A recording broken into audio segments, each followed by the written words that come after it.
So he's currently collecting data with the help of Dr. Rocky Patel to further his goal of making health, wellness, and performance easy for everyone. Let's give him a big round of applause. Thanks, everybody. I'd like to at least point out Dr. Rocky Patel. He's in the audience. You can raise your hand higher, Rocky. You're so shy.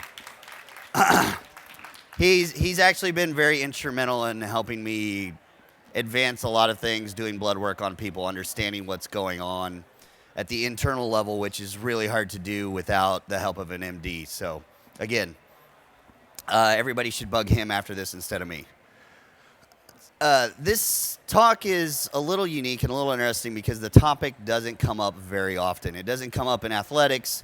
It doesn't come up in diet. And it unfortunately doesn't come up in the health of our children where it could be the most important. And that's a concept that's called hormesis.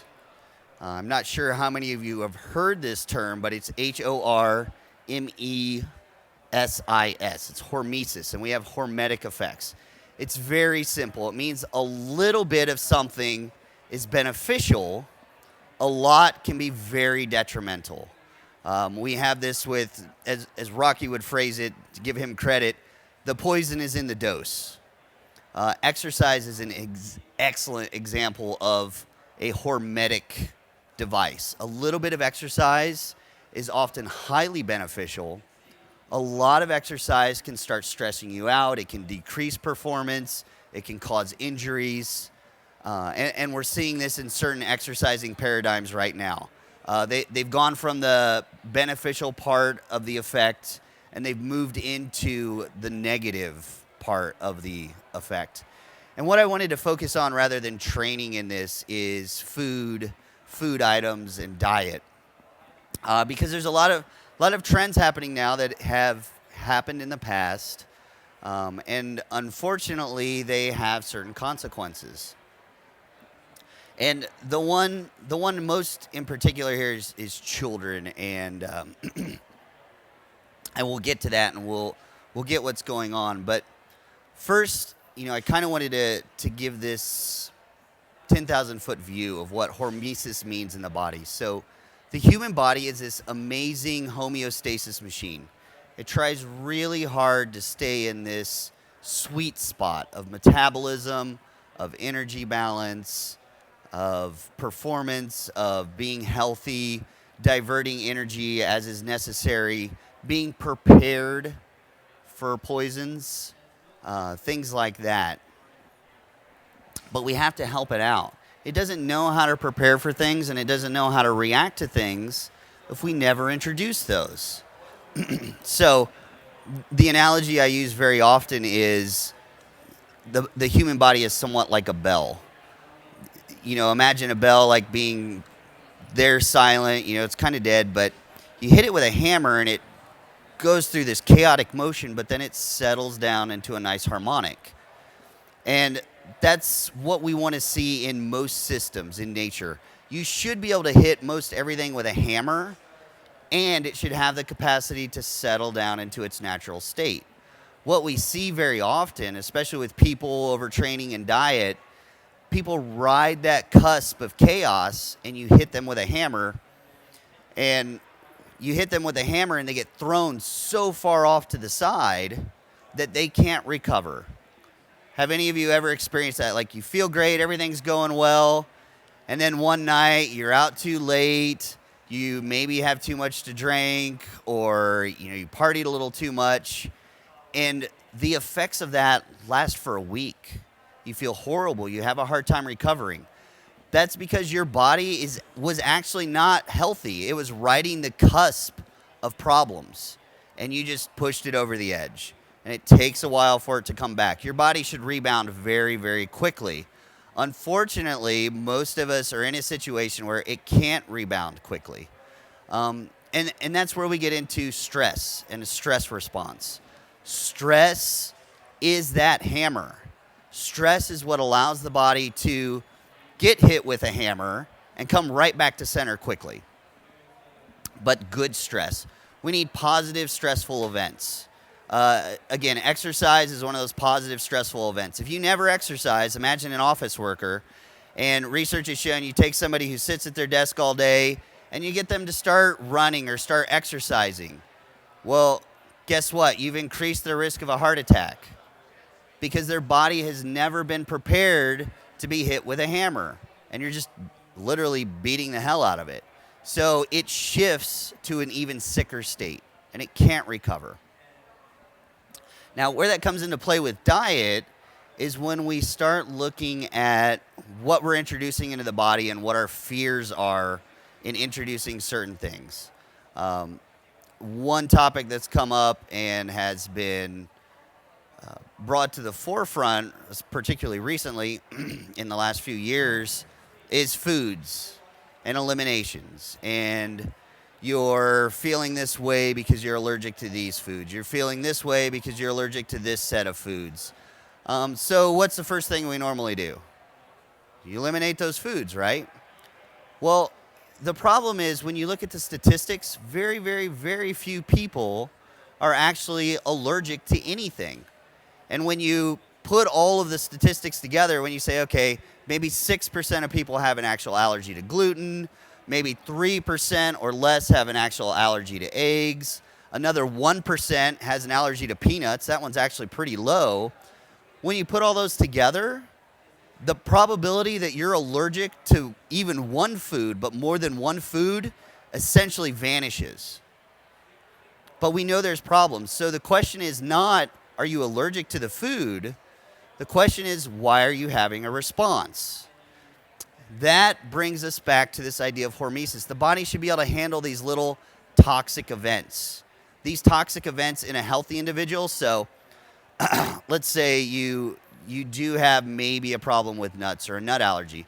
If you're not eating them all the time, but you introduce them every once in a while, we'll see an immune response. We'll see a slight stress response, but nothing happens. Nothing bad happens. It doesn't knock you into any bad state. The next time those are introduced, say there's an amount of time in between, you're fine. That stress response is actually less. As you introduce them over time, so you leave this wide gap, you can have them every once in a while and not have any fear. I've run into a lot of people, there's some in this audience, who did that with, say, gluten or dietary choices that are supposed to make you bulletproof. They kept eliminating things, and after a point, just coming into contact with those foods was giving them an allergic reaction that they never had before in their life. They had actually taken out to such an extent that their body can no longer even tolerate coming into contact. Whereas before they could eat it and maybe feel a little bad. So this is hormesis in play. We're actually going backwards with these food elimination diets. We're asking the wrong questions. The question isn't, well, you're allergic to all these things. The question is, why are you having a reaction? And it's probably because you're sick for some other reason. Maybe you're overstressed, maybe you're overweight, maybe you exercise too much. Eliminating those foods is taking away a stressor. That's a good thing, but it's actually lowering your body's ability to handle a normal food environment moving forward. So how do we fix this? Should we abandon all elimination diets? In my opinion, I would say yes, pretty much. The culprit, the elephant in the room, carbohydrates, and we even see this in celiac patients. Full-blown celiacs can be fully recovered. Then we can give them actually a gluten load, a wheat load with a specific enzyme to neutralize the carbohydrates. Guess what kind of reaction they have to that? These are celiac. They're supposed to be deadly. Gluten's supposed to be deadly poisonous to them. Guess what kind of reaction they have when you neutralize the carbohydrate? Zero. They have no immune response whatsoever. It wasn't the gluten making them sick. It was the inflammation caused by a continuous source of carbohydrates that can be inflammatory. So that it was the wrong question. Yes, they do have some sort of response to gluten, but it wasn't the gluten making them sick. It was everything else. And so now you've convinced them to eliminate a nutrient that they can never handle again. They're not supposed to be able to eat it ever again. And in healthy people, this has certain consequences. It really can become stressful. you can become scared of the food you're eating. Guess what a stress response does to the homeostasis of your body? Well, you were able to handle being hit with a hammer, and now you're shifting to the side. You're shifting more to the side. Now all of a sudden you have one of those events, you fall off. Whereas before, when you were in the middle and maybe didn't feel good, it was because the rest of the body was sick. So you've now just actually, you might feel a little better, but you made your body less robust. This is very important. One of the key components of health is basically being resilient. If we weren't resilient, we wouldn't survive very long. Imagine in nature all the things we probably ate from we had a kill, it's on the ground, maybe it's rotted a little bit, maybe other animals have gotten to it first. You should introducing that every once in a while was something the body had to cope with. And there's actually very interesting and new research that has looked at why humans have this massive lifespan compared to other primates. Other primates live maybe 20 or 30 years. Chimps, like very long-lived chimps, can live close to 40. And here's human beings, like being 80 years old is not a big deal. And the question that's always come up is, why is that? Why do we have such a huge gap between the next closest primate and ourselves? And as they're looking at research, what they found is that the genes related to immune responses have a massive effect on this.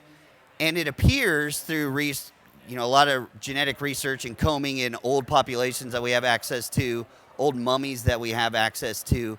It was actually the introduction of these toxins, of bacteria that could make us sick, of viruses, of natural poisons that enhanced the immune system in such a way that it actually increased our lifespan over time. It was this hormetic effect of introducing poisons into the body that gave humans their long lifespan. The body became better able to cope with all kinds of environmental stressors. So when times were good, when the environment wasn't so stressful and there weren't so many poisons we were ingesting, the body just kept going and going and going. It didn't have to divert those efforts to fighting off sickness all the time. It could then divert those efforts to having healthier cells, having a healthier body, living longer, living better.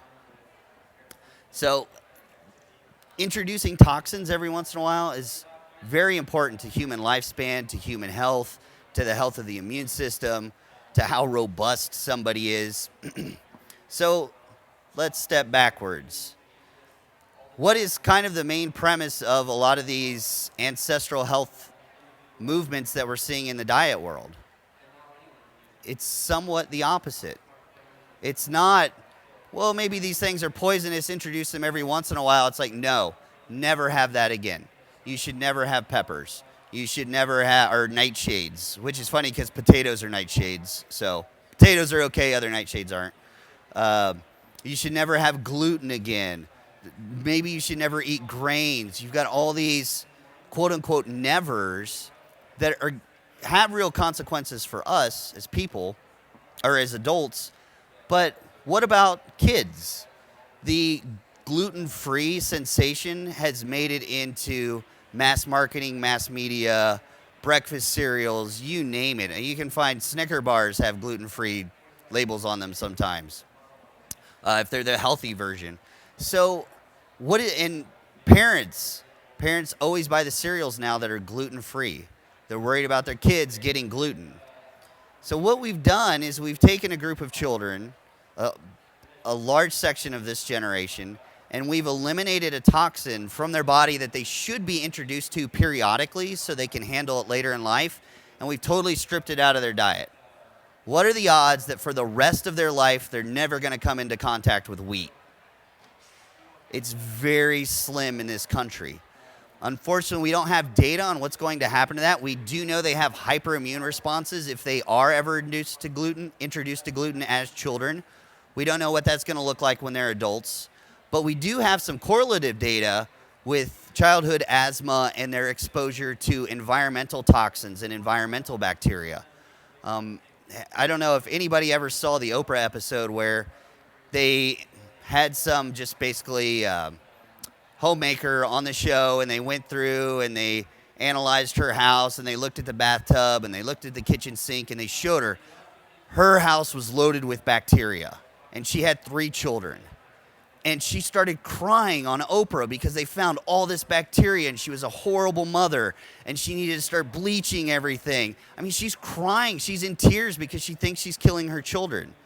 It turns out that the incident of a lot of autoimmune diseases in children that we're seeing, asthma in particular, is directly correlated to how sterile their environment was. So people don't let their kids play outside, play in the dirt, get muddy, eat worms.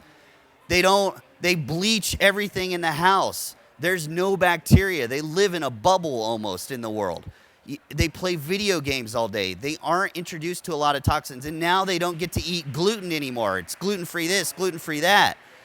Guess what we've seen since that trend has been happening, where we're scared about the bacterial loads in the environment for children? Childhood asthma has skyrocketed. How many, for those of you who have children or know people who have children, I would bet somebody in here knows of a friend or their own child that has childhood asthma. Is it a show of hands? And it was potentially that their environment was just too sterile. Their immune system didn't get a chance to understand that those toxins are in the environment and how to deal with them. And now we're doing that with food, and we're doing it to our children. It's not a bad thing to introduce them to things that other people might be allergic to. Maybe you'll prevent them from ever being allergic to it. And that's what I see as a major problem right now. And I don't want to blame paleo, but paleo has been, a big primal force, we'll say, in making gluten-free this, national cry in our products. And it's unfortunately filtered down to children now. Children are eating gluten-free everything because their parents are somewhat terrified that they have a gluten reaction and that they're going to get sick, when unfortunately they're doing the opposite. So in synopsis, elimination diets, you have to be very careful, very particularly careful if you're using an elimination diet on your child.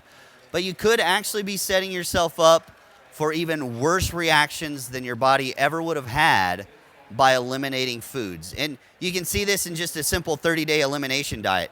You can take someone who had no immune response to, say, gluten or some other toxin in food, strip all that out of their diet for a month, which is a standard prescription in starting paleo. The minute you reintroduce them, you get a massive immune response. They didn't have that immune response before the elimination diet. You just made them sick. And yet the analysis would be, oh, well, obviously you were allergic to gluten because you are now, when in fact, that wasn't the problem. The problem was they were sick. Most of these 30-day elimination diets, what do they eliminate? Almost all grains. What is it, the biggest contributor to carbohydrate load in the body? Grains, or in the diet. It's grains. We've eliminated all the carbs, and the body has been able to readjust, and it should be getting healthier. You will feel better. But unfortunately, at the same time, you took foods that weren't toxic for you, and you made them toxic. So even with all these things, the ketogenic diet where you eliminate carbohydrates all the time, you should reintroduce carbohydrates. There will probably be a time in your life when you have birthday cake. Guess what? You want your body to have a healthy response. You don't want that birthday cake to make you sick for a week. If you're eliminating gluten, you do have a problem. You should probably, unless you have a massive immune response that's confirmed, it's probably not a bad idea to play with gluten every once in a while. And Jim Laird was in the audience. He's a good example. He used to have massive problems with gluten, and now he was really sick at the time. He was really, really sick. Now that he's healthy, he doesn't worry about it so much. The first time I met Jim, he was obsessed because we went to the Cheesecake Factory, and he wouldn't touch anything because they couldn't tell him if it had come into contact with wheat or not. And now, every once in a while, he'll indulge in a cherry turnover or box of them, and he's fine. And it's because he's made himself healthy, and it's because he's not worried about if that's introduced into his diet every once in a while. So, in synopsis, don't be scared of food. Use it as a tool to make yourself healthier. And definitely don't be scared to let your children eat all kinds of foods, a wide variety of foods, even foods that you might be fearful of you yourself having an allergy to. Don't impart that to your child by taking it out of their diet continuously, because I guarantee they will have an allergy later in life. That's it.